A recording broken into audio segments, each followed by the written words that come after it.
Έρχεται ο προσωπικός αριθμός. Θεωρητικά ο μοναδικός χρηστικός αριθμός που θα σε ακολουθεί σε όλη σου τη ζωή και υπόσχεται να πατάξει την γραφειοκρατία. Είναι όμως έτσι τα πράγματα? Αποκαλύπτουμε εδώ τον εφιάλτη που έρχεται.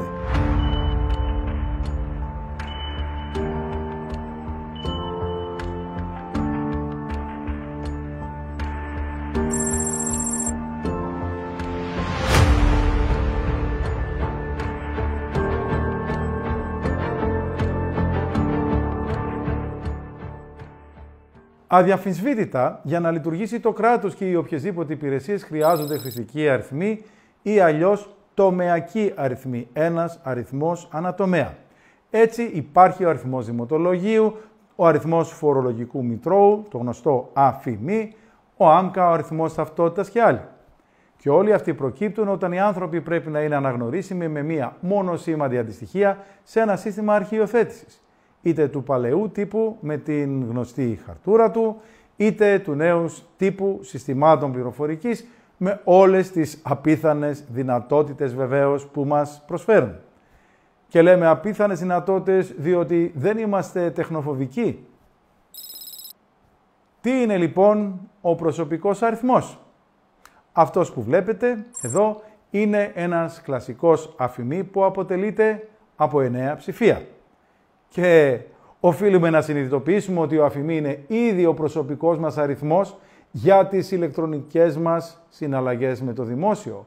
Αυτός που αναλαμβάνει την ταυτοποίηση και διασύνδεση μέσω TaxisNet, που αναλαμβάνει το τέριασμα με τις άλλες υπηρεσίες διαμέσου διαλειτουργικότητας, όταν χρησιμοποιούμε υπηρεσίες μέσω διαδικτύου. Είναι ήδη ένας παγκόσμιος αριθμός εφόσον προσθέσει στο πρόθεμα EL εδώ πέρα, Ελλάς δηλαδή, Ελλάδα. Ο προσωπικός αριθμός θα αποτελείται από τον αφημί μας συν 2 αριθμούς ή γράμματα επιλογής μας.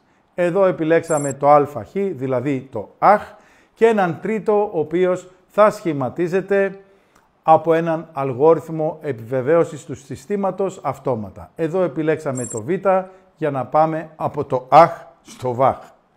Και αν δεν τους επιλέξεις εσύ, θα επιλέξει το σύστημα για σένα. Αυτό βέβαια ισχύει μόνο για εμάς που ζούμε αυτή τη στιγμή. Για τα νεογέννητα παιδιά θα εκδίδεται αυτόματα ο προσωπικός αριθμός και θα σε ακολουθεί μέχρι ότου αφήσεις το μάταιο του το κόσμο. Να κάνουμε μια παρένθεση εδώ. Αξιοσημείωτο είναι ότι τα 3 επιπλέον ψηφία πρώτου αφημί έχουν προβλεφθεί 3 δεκαετίες πριν για συναλλαγές με άλλες χώρες. Ήταν πολύ μπροστά τα παιδιά, έβλεπαν πολύ μπροστά. Τελικώς όμως καταργήθηκαν τότε και αντικαταστάθηκαν από το πρόθεμα EL που δεικνύει την χώρα προέλευσης, όπως προείπαμε, δηλαδή Ελλάς. Τα περισσότερα κράτη διαχρονικά επέλεξαν να έχουν 2 χρηστικούς αριθμούς. Θα λέγαμε τον αντίστοιχο του δικού μας αφημί και τον αντίστοιχο του δικού μας άμκα, του Social Security Number. Και παρόλα αυτά όλες οι χώρες σταδιακά και σιγά σιγά εισέρχονται όλες στην τροχιά ενός μοναδικού αριθμού. Κάποιες χώρες αποτελούν εξαίρεση όπως η Νορβηγία και η Ισλανδία που εδώ και αρκετές δεκαετίες επέλεξαν εξ αρχής έναν και μόνο χρηστικό και αναγνωριστικό αριθμό. Η κυβέρνηση ισχυρίζεται ότι ο προσωπικός αριθμός έρχεται για να αντικαταστήσει όλους τους σημερινούς χρηστικούς αριθμούς και να αποτελέσει τον μόνο και μοναδικό χρηστικό αριθμό για τους πολίτες. Δεν είναι όμως έτσι τα πράγματα. Απλά έτσι βολεύει την κυβέρνηση για να υπερβεί νομικές και τεχνικές δυσκολίες. Πρώτον, διότι ο προσωπικός αριθμός δεν θα έπρεπε να χαρακτηρίζεται ως χρηστικός αριθμός, αλλά ως υπερταυτότητα. Και κατά δεύτερο λόγο, λέει ότι θα αντικαταστήσει όλους τους χρηστικούς αριθμούς. Δεν λέει ότι θα ακυρώσει. Έχει πολύ μεγάλη σημασία αυτή η παρέμβαση που κάνουμε. Να το καταλάβουμε λίγο καλύτερα αυτό. Η πολιτεία επενδύει ολόκληρες δεκαετίες υποδομές όλων των υπηρεσιών, όπως επί παραδείγματι εφορία, εύκα, δήμη. Σε κάθε υπηρεσία, σε κάθε τομέα θα λέγαμε, έχουμε όλοι και συγκεκριμένο αριθμό μητρώου, έναν τομεακό, όπως εξηγήσαμε, ή χρηστικό αριθμό, τον αφημί, τον άμκα, τον αριθμό δημοτολογίου και άλλους. Και σε κάθε σύστημα χτίζονται ως μέρος του μητρώου μας και οι σχετικές βάσεις δεδομένων με όλα τα απαραίτητα προσωπικά μας στοιχεία. Από ονοματεπώνυμο, ημερομηνία γέννησης, εκαθαριστικό εφορίας, ομάδα αίματος, πιστοποιητικό εμβολιασμού, οικογενειακή κατάσταση. Αν θα έπρεπε να καταργήσουν όλους τους χρηστικούς αριθμούς, αφημί, άμκα κλπ. Και να τους αντικαταστήσουν μόνο με τον προσωπικό αριθμό, θα έπρεπε να ακυρώσουν τα συστήματα τα οποία χτίζουν επί δεκαετίες και να τα αντικαταστήσουν με άλλα που θα λειτουργούσαν μόνο με τον προσωπικό αριθμό. Αυτό θα γίνει σε 5, σε 10, 20 χρόνια, ίσως και ποτέ. Και αυτές είναι οι τεχνικές δυσκολίες τις οποίες προαναφέραμε. Και τι κάνουν? Εφαρμόζουν τον προσωπικό αριθμό σαν τον υπερχρηστικό αριθμό σε όλα τα μητρώα, αλλά από την άλλη πλευρά διατηρούν όλα τα μητρώα με τους αριθμούς τους.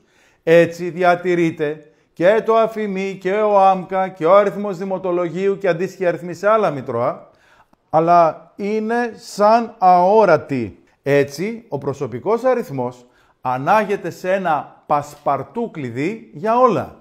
Υπερσυγκεντρώνει όλα τα δεδομένα, γίνεται μία υπερταυτότητα, το όλα σε ένα.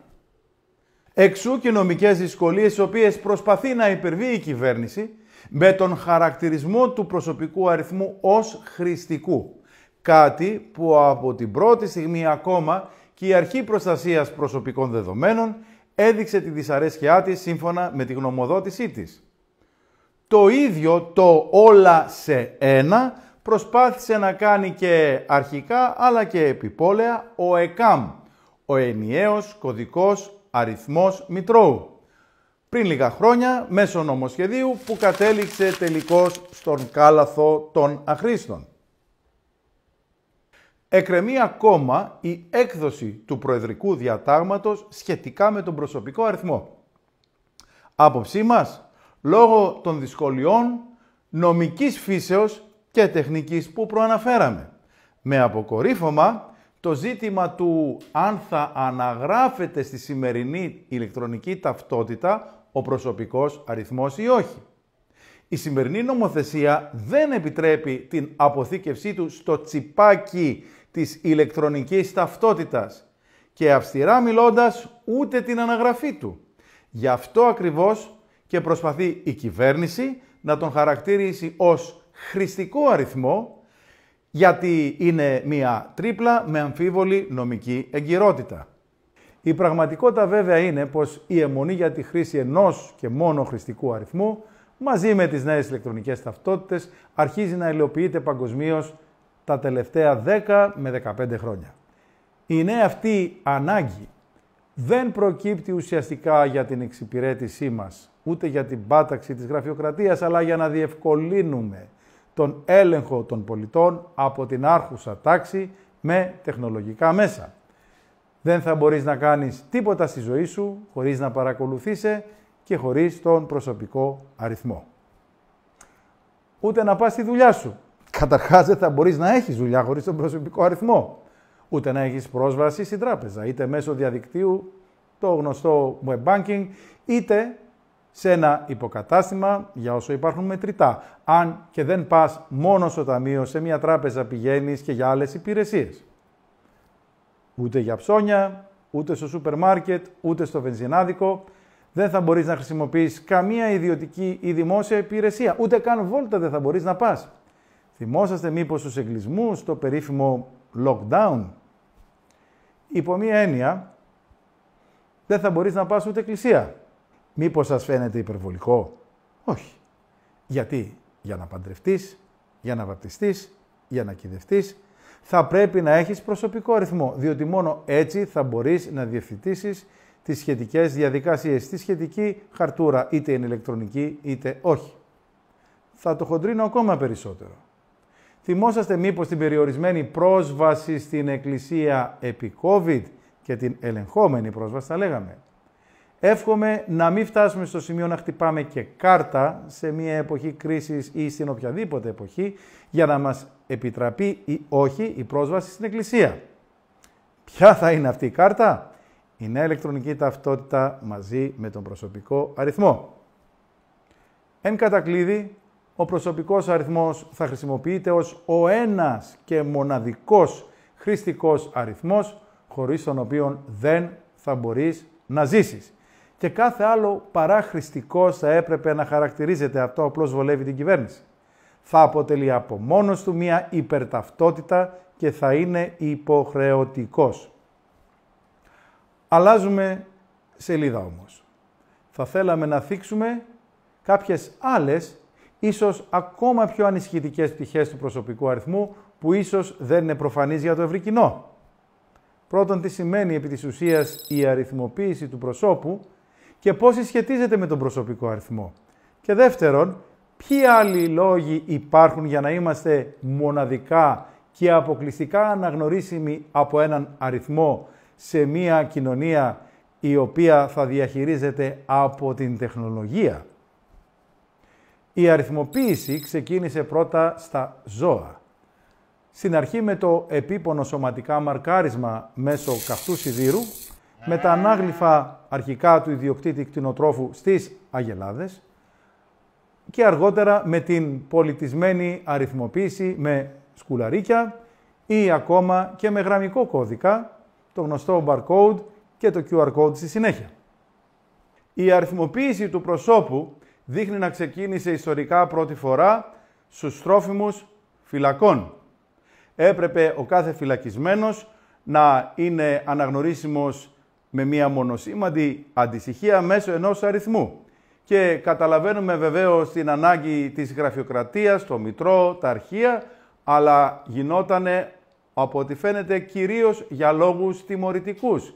Είναι ο ορισμός του απόλυτου bullying. Δεν έχεις όνομα, είσαι ένα τίποτα, η ζωή σου τελείωσε. Είσαι ένας αριθμός.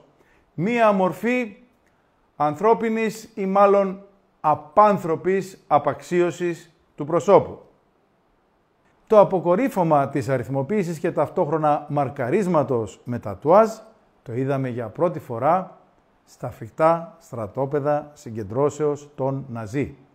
Για να έχεις την απόλυτη απαξίωση ως άτομο, μέχρι ότου οδηγηθείς ομαδικά σε θαλάμους αερίων και κρεματόρια. Έτσι, δεν μπορούμε να παραβλέψουμε ότι ο προσωπικός αριθμός έρχεται και απαξιωτικά.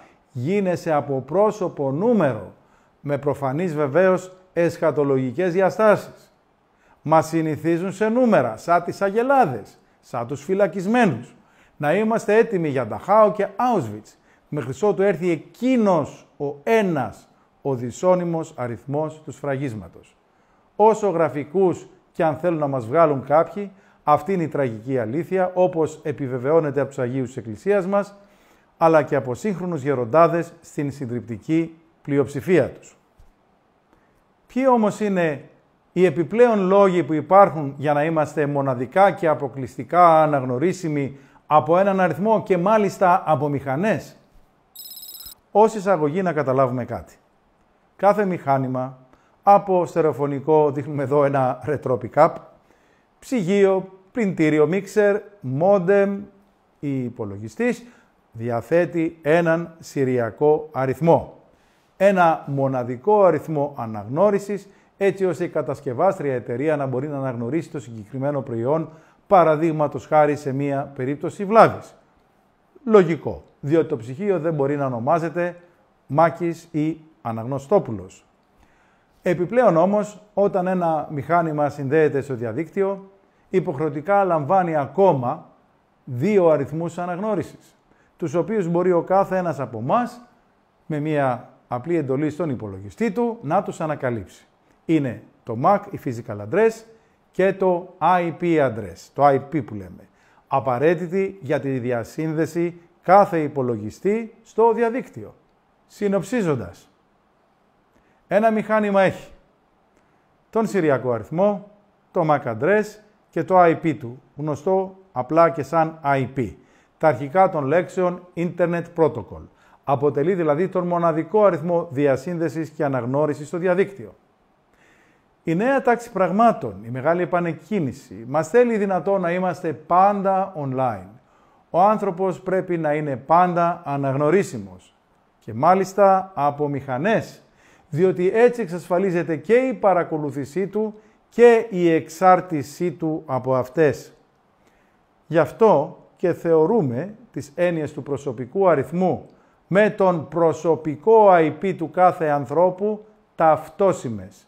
Προσωπικός αριθμός όσον αφορά τα μηχανήματα ίσον το IP μας και το IP μας ίσον προσωπικός αριθμός. Υπάρχουν διάφορες κατηγορίες, διάφορες περιπτώσεις, οι οποίες προϋποθέτουν ότι εμείς θα πρέπει να είμαστε αναγνωρίσιμοι από μηχανές μέσω του προσωπικού αριθμού μας, μέσω του IP μας. Ξεκινάμε πρώτα με την παρακολούθηση. Η παρακολούθηση και η ταυτοποίηση των ανθρώπων θα πρέπει να γίνεται σε real time, σε πραγματικό χρόνο. Όταν έχουμε έναν άνθρωπο που δεν είναι σε κίνηση, αυτό είναι σχετικά εύκολο. Μία μηχανή μπορεί να αναγνωρίσει τα βιομετρικά σου στοιχεία για να σε ταυτοποιήσει. Είτε είναι τα δακτυλικά αποτυπώματα, είτε είναι η παλάμη, η ήριδα του ματιού ή το face recognition ή αναγνώριση προσώπου. Όταν όμως είσαι εν κινήσει, περπατάς στον δρόμο, τι γίνεται? Έχουμε ήδη κάποιες κάμερες σε δημόσιους χώρους, αλλά το σχέδιο είναι να γεμίσει ασφυκτικά όλη η χώρα με κάμερες παντού, ξεκινώντας από το κέντρο της Αθήνας. Και αν έχεις κοντινά πλάνα των προσώπων, των ανθρώπων, τότε υπάρχει ακόμα δυνατότητα χρήσης της τεχνικής αναγνώρισης προσώπων.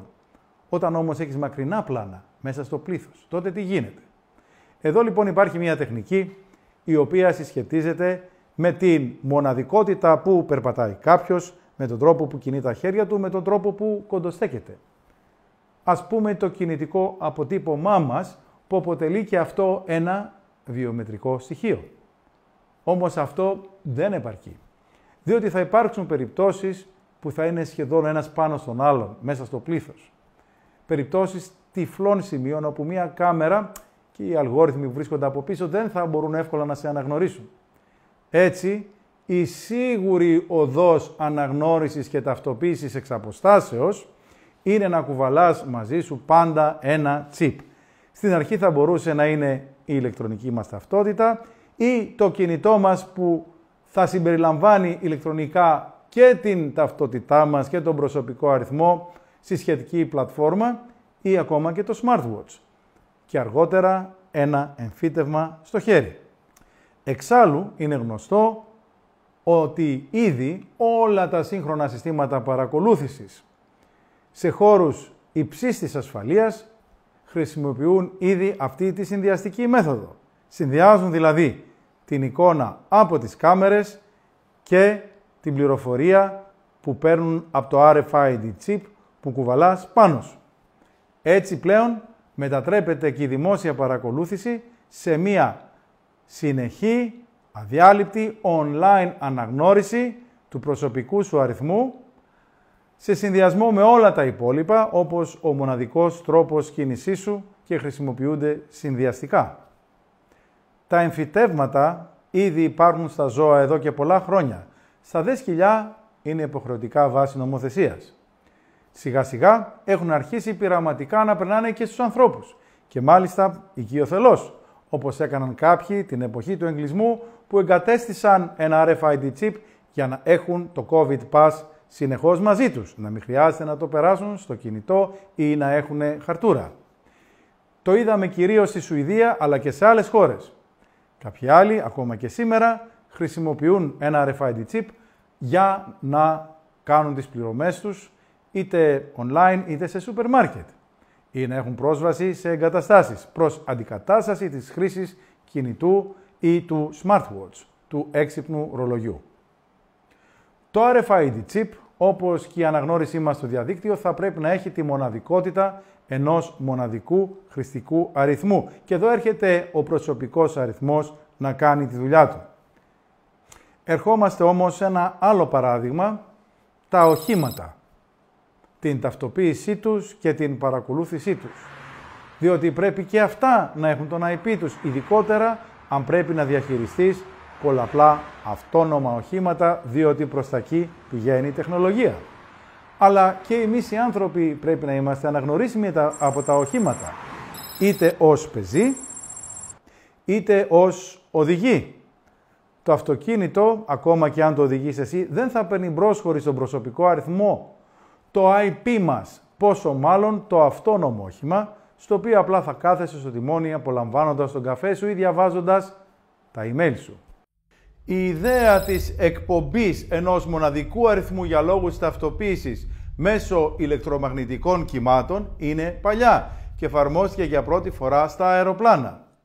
Κάθε αεροπλάνο έχει στην άκρη της μύτης του ένα ραδιοφάρο, το λεγόμενο transponder, που εκπέμπει μόνιμα ένα μοναδικό αριθμό αναγνώρισης, ώστε το ραντάρ να γνωρίζει όχι απλά ότι υπάρχουν γενικώς αεροπλάνα σε συγκεκριμένες συντεταγμένες, αλλά να αναγνωρίζει συγκεκριμένα το κάθε αεροπλάνο και τη συγκεκριμένη πτήση χωρίς σύγχυση. Έτσι, το FIR, οι ελεγκτές αναέρειας κυκλοφορίας μπορούν να κάνουν τη δουλειά τους με ακρίβεια. Θα πάμε τώρα στο παράδειγμα της εικονικής πραγματικότητας, μια άλλη εφαρμογή. Πρέπει να είσαι αναγνωρίσιμος από όλη την υποδομή της εικονικής πραγματικότητας, από μηχανήματα.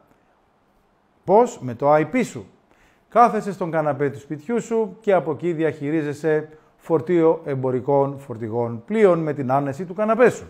Ή πας μια βόλτα στον Άρη, στο διάλειμμα σου. Ή χειρίζεσαι έναν γερανό εξ αποστάσεως. Θα κλείσουμε τα παραδείγματα των εφαρμογών που παρουσιάζουμε με τα ρομπότ. Είναι μία αγορά η οποία αναπτύσσεται ραγδαία. Σήμερα μιλάμε για μία αγορά τάξεως μεγέθους των 40 δισεκατομμυρίων δολαρίων και μέχρι το 2031 υπολογίζεται ότι θα υπερβεί τα 130 δισεκατομμύρια ευρώ.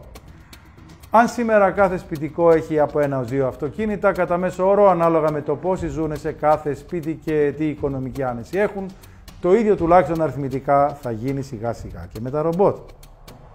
Θα υπάρχουν ρομπότ για όλες τις χρήσεις και όλα τα γούστα να επιλέξεις. Και πώς θα επικοινωνούν μαζί μας? Μόνο μετά την ταυτοποίησή μας μέσω του IP μας, του προσωπικού μας αριθμού. Και μετά θα μας αποκαλούν φιλικά κύριε, κυρία, φίλε, Δήμητρα, Μάκη. Θα υπάρχουν και ρομπότ σε υπηρεσίες. Βέβαια, αφού θα είναι αλάθητα. Θα υπάρχουν ρομπότ ως οικιακοί βοηθοί. Θα παίζουν και μαζί μας και θα πρέπει να μας αφήσουν να τα κερδίζουμε, γιατί αλλιώς δεν θα μπορέσουμε να τα κερδίσουμε. Θα υπάρχουν σε δημόσιους χώρους, σε δημόσιες βιβλιοθήκες, θα ζουν ανάμεσά μας, στους δρόμους, σε δημόσιους χώρους, στα δικαστήρια, θα έχουμε ακόμα και ρομπότ δικαστές. Ρομπότ πάντα και παντού. Σε χώρους εργασίας, θα γράφουν και κώδικα, θα πηγαίνουν και στη Wall Street, θα τα δούμε και με γραβάτες ή τα γεράκια για να αισθανόμαστε πιο οικία με αυτά και θα μας γυροκομούν κιόλας. Μέχρι εκεί θα φτάσει η αφεντιά τους ως ακούραστη και αλάθητη οικιακή βοηθή. Η εύκολη λύση θα είναι διαθέσιμα 24 ώρες το 24ωρο και ακούραστα. Άραγε αυτό θέλουν οι ηλικιωμένοι από εμάς ή λίγο στοργή και αγάπη από τους δικούς τους? Θα βλέπουμε λοιπόν ρομπότ πάντα και παντού. Στο δρόμο, ρομπότ αστυνομικοί, ρομπότ στρατιώτες, με ένα επιτελείο από πίσω που θα πρέπει με κάποιο τρόπο βεβαίως να τα διαχειρίζεται. Όλα αυτά για να λειτουργήσουν βέβαια χρειάζονται μία υποδομή. Η 24ωρη παρακολούθησή μας, η συνεχής μας ταυτοποίηση μέσω του προσωπικού αριθμού πέραν των καμερών σε δημόσιους χώρους. Αυτή που βλέπετε είναι μια κεραία κινητής τηλεφωνίας και δικτύου των πραγμάτων, το Internet of Things, που εκπέμπει και λαμβάνει συνεχώς πληροφορίες μέσω ηλεκτρομαγνητικών κυμάτων. Αυτά βέβαια δεν είναι ορατά. Εδώ δείχνουμε σχηματικά πώς λειτουργούν και αλληλεπιδρούν με τις συσκευές μας ή με εμάς. Η ιδέα είναι να χτίσεις ένα δίχτυ ή καλύτερα ένα δίκτυο που να μπορεί να καλύπτει όλη την επιφάνεια μιας πόλης. Υπάρχουν όμως και οι δορυφόροι που δίνουν εικόνα ή από πολύ ψηλά ή πιο χαμηλά όπως έκανε ο Elon Musk με την Starlink. Μπορούν πλέον να μας παρακολουθούν με μεγάλη ακρίβεια σε όλη την υδρόγειο. Η ιδέα εκεί είναι η ίδια, αλλά σε επίπεδο γήινης σφαίρας. Να υπάρχει ένα δίκτυο δορυφόρων που να μπορεί να καλύψει όλη την επιφάνεια της γης για να μπορούν να σε βρίσκουν σε όποιο σημείο του πλανήτη και αν βρίσκεσαι. Υπάρχουν βέβαια και τα drone που μπαίνουν όλο και περισσότερο στη ζωή μας και θα σε βρίσκουν και εκεί που όλα τα άλλα αποτυγχάνουν. Ακόμα και εδώ βρε παιδιά. Πώς θα μεγαλώσουν τα παιδιά μας που ούτε τη χαρά της ανεμελιάς δεν θα μπορούν να βιώσουν. Διότι πάντα θα τα παρακολουθεί κάποιος. Είτε παίζουν στην εξοχή, είτε γυρνούν από το σχολείο. Σε κάθε εκδήλωση και κάθε δραστηριότητα. Και όλα αυτά τα καλούδια θα καταλήγουν σε τεράστια κέντρα διαχείρισης που θα αναλύουν τα άπειρα δεδομένα που θα λαμβάνουν επί 24 ώρου βάσεως. Και φυσικά όλα αυτά για το καλό μας.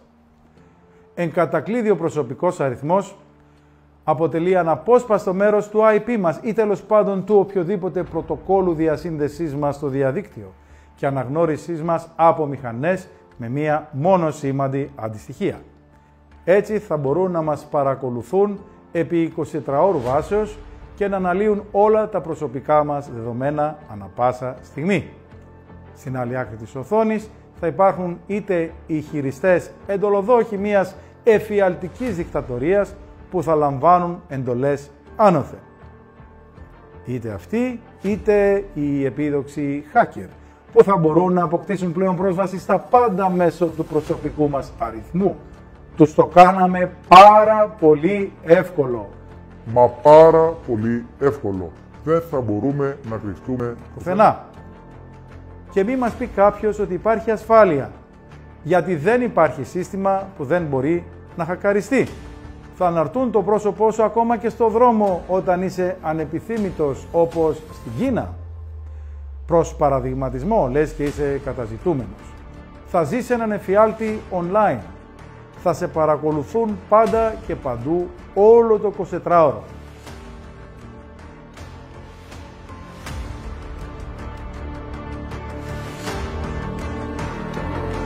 Και όταν δεν θα μπορούν να διαχειρίζονται τόσα δεδομένα ταυτόχρονα, θα αναλάβει να σε παρακολουθεί η τεχνητή νοημοσύνη. Και τότε, φίλοι μου, χαθήκαμε. Στο τέλος θα θελήσουν να μας κάνουν ίδιους για να γίνουμε πλέον απολύτως υποταγμένοι, μισοί άνθρωποι, μισή μηχανή, όπως οραματίζονται οι σύγχρονοι μετανθρωπιστές σαν τον κύριο Χαράρι και τον κύριο Σβάμπ. Εσύ τι συμπέρασμα βγάζεις? Ότι ο προσωπικός αριθμός έρχεται για να πατάξει την γραφειοκρατία?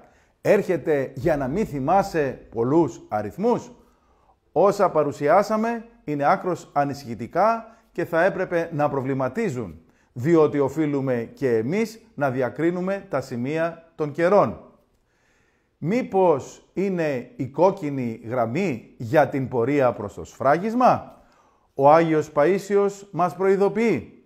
Πίσω λοιπόν και από το τέλειο σύστημα κάρτας εξυπηρετήσεως ασφάλειας κομπιούτερ κρύβεται η παγκόσμια δικτατορία, η σκλαβιά του Αντιχρίστου. Μετά λοιπόν από την κάρτα και την ταυτότητα, το φακέλωμα για να προχωρήσουν πονηρά στο σφράγισμα. Η ταυτότητα ηλεκτρονική βγήκε. Το φακέλωμα βγήκε και αυτό και επισφραγίζεται με την εισαγωγή του προσωπικού αριθμού. Άρα προχωράμε πονηρά προς το σφράγισμα, πόσο πιο λιανά να μας τα κάνει και ο Άγιος. Ο μακαριστός πατήρ Σαράντης Σαράντος έλεγε ότι στην κατηφόρα πατάμε φρένο. Βάζουμε λοιπόν ξεκάθαρα φρένο και λέμε stop. Δεν θέλουμε τον προσωπικό αριθμό. Δεν θέλουμε αυτή την υπερταυτότητα που ακούει στο όνομα προσωπικός αριθμός και τα συγκεντρώνει όλα σε ένα. Ενώ η κυβέρνηση θέλει πονηρά να τον χαρακτηρίζει απλά ως ένα χρηστικό αριθμό. Δεν θέλουμε την αριθμοποίηση του προσώπου. Δεν θέλουμε τον εφιάλτη, τον οποίο κτίζει μια παγκόσμια ελίτ για να ελέγχει τη βούληση και τη σκέψη όλων κάτω από την ομπρέλα της τεχνολογίας και της εξυπηρέτησης. Να σε παρακολουθούν 24 ώρες το 24ωρο και να ελέγχουν τα πάντα για σένα. Η ανθρωπότητα κατάφερε να επιβιώσει πολλές χιλιετίες χωρίς τον προσωπικό αριθμό. Έχουμε λοιπόν την πεποίθηση ότι μπορεί να εξακολουθήσει να επιβιώνει χωρίς αυτόν. Σας ευχαριστούμε πολύ.